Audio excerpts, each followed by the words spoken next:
taping, ça va être souvent pour relâcher un muscle, corriger la biomécanique, donc corriger un mouvement, surtout quand on parle de dynamic tape. Donc aujourd'hui, ce que je vais faire, je vais appliquer le tape sur les trapèzes pour relâcher les tensions associées souvent à une surutilisation de ces muscles-là, soit au niveau de la posture ou durant le travail. Donc pour appliquer le tape, on s'assure que la peau est propre et sèche.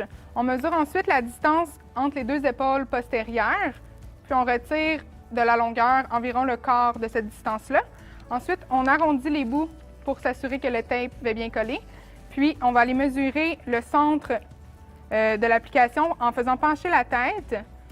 On identifie la vertèbre qui est la plus proéminente. On revient. Vous pouvez revenir. Super. Donc, après avoir identifié la vertèbre la plus proéminente, on va demander à monsieur de soulever les épaules vers le haut. On va mettre le centre du tape sans toucher la colle à ce niveau-là.